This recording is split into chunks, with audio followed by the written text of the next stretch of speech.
ఈ క్వెషన్ భయపడి పెళ్లి చేసుకుంటారండి అబ్బాయిలు. హ్మ్.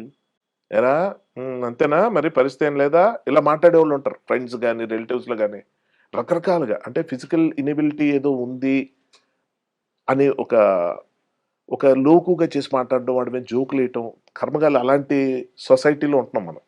సో, మనం పెళ్లి చేసుకోపోతే ఎక్కడ మనల్ని ఏదో తేడా ఉందనేసుకుంటారా అన్న ఒక భయంతో పెళ్లి చేసుకుంటారు సార్. అంటే మగాడు మొగుడవ్వడానికి కారణం. ఒకడు మొగుడవ్వడానికి కారణం వాడు మగాడని ప్రూవ్ చేసుకోవడానికి అంటాం ఎంత దౌర్భాగ్యం. ఇది నేను టీఎన్ఆర్ ఇంటర్వ్యూలో చెప్పగలిగా. అవును సార్. ఆఫ్‌కోర్స్ ఇప్పుడది చాలా పాతదయిపోయింది గానీ, చూసినోళ్ళు చూసారు. కానీ ఎప్పుడు టైమ్ అండ్ అగైన్ నేను ఇది చెప్పాలనుకుంటా. అరే! పియర్ ప్రెషర్‌కి గురై చేసుకోకండి. నారాయణమూర్తి గారు ఉన్నారండి. ఆర్. నారాయణమూర్తి గారు. ఆయనేమో పెళ్లన్నదే వేస్ట్ అది ఇది అని మాట్లాడిన రోజులున్నాయి. అవును. టప్పని ఆయన ఒక రోజొచ్చి లేదు లేదు తోడుండాలి. నేను 2 పక్షులు సాయంత్రం అయితే గూటికి చేరుకుంటే చూసాను. మనం పెళ్లి చేసుకోవాలి కదా! అవి పెళ్లి చేసుకోలేదు సార్. మీరు తోడు గురించి తోడు లేకపోవడం అనేది బ్యాడ్.